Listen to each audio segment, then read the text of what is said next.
So the reasoning behind this isn't quite understood, but we are going to take the win anyway. We, as if I'm actually fighting a resistance or something. President Donald Trump says he is ending his push to deploy National Guard troops to places like Chicago, Los Angeles, and Portland, and backing away from his proposal he had floated amid concerns about crime, protests, and public disorder. Speaking to reporters, which he does a lot of, Trump said the administration will no longer believes that the guard deployments are necessary at this time, signaling a shift from the tougher posture he had previously taken towards Democratic-led cities, being crime-ridden, all those great things. Mainstream coverage is framing this move as a de-escalation rather than a full reversal of his law and order message. Now, Trump's earlier comments suggested using the National Guard if local and state leaders failed to control violence or unrest, particularly after high-profile crimes and past protest activity in some of those cities, targeting Portland and Chicago and Los Angeles specifically. The areas and the idea of this thing has been echoing from his first term in the rhetoric and action, saying that these cities led by Democrats are riddled with crime and need someone to protect them, and why not send in the Guard, the troops that he has control of, even though he doesn't. Now, federal forces were sent to the cities like that during 2020 protests, and at the time, Trump argued that the Democratic mayors were either unwilling or unable to keep the residents safe, and so he basically used the same sort of rhetoric again in a different context. City leaders countered that federal intervention would inflame tensions rather than solve any actual problems. The administration officials also say conditions on the ground have actually changed, with no imminent justification for guard deployments and no formal request from governors. Literally, none of the governors asked for this, and so they've been basically fighting it in court, and now the Trump administration is going to stop fighting it. Analysts have quoted in the national outlets suggest that the decision reflects political calculation as much as security assessments. The deployment of the Guard without local consent also triggers some pretty legal challenges that are pretty centered around Trump going to court a lot, which he'd rather not do right now, and some backlash from the people that live there, even some that are red MAGA faithful. Trump himself is framing the move as pragmatic, saying he would, quote, keep the options on the table because he can if circumstances worsen, but did not want to escalate anything unnecessarily at the moment.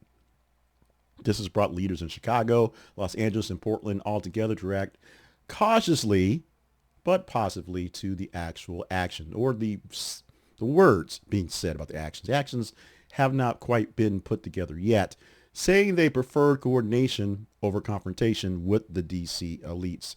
Now, Democratic officials emphasize that public safety is a primary thing for local and state responsibility, and warned that using the federal troops for political signaling is a bad thing. Didn't stop it, but it's still a bad thing.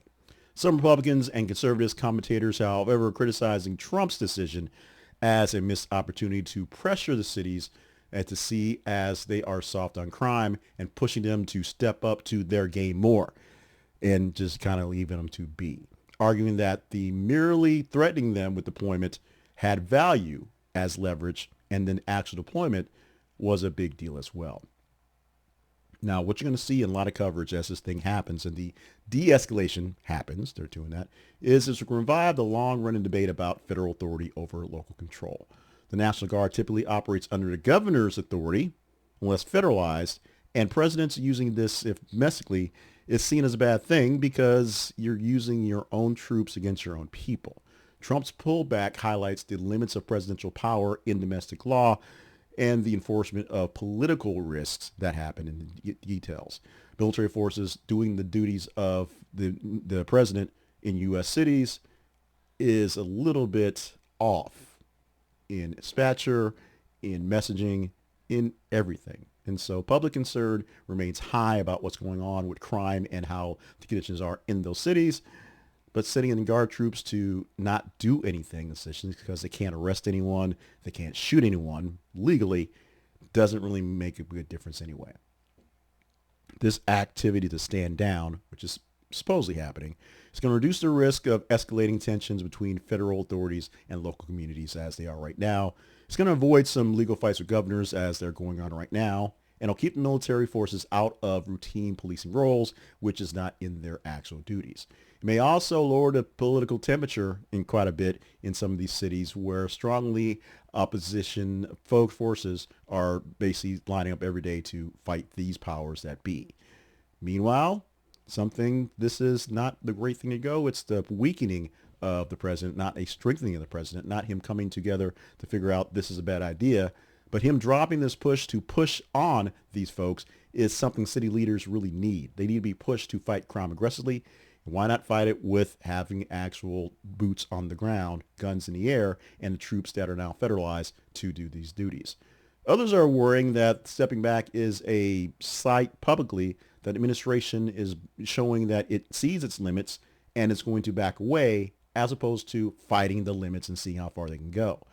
Essentially, they want Trump to go even further as far as possible and then a little bit further because it does actually fit the narrative of what they like. But here's the deal. The troops are leaving. The invasion of LA and Portland and Chicago is apparently going to be lax. This does not mean the ICE invasion. One of the reasons that they pulled the troops in the first place was to essentially guard federal facilities and ICE troops. That's not going away. That's a whole nother story, a whole nother issue, a whole nother video for another time when that gets updated.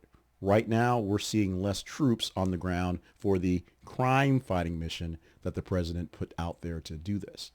Is this a good thing? This is a bad thing.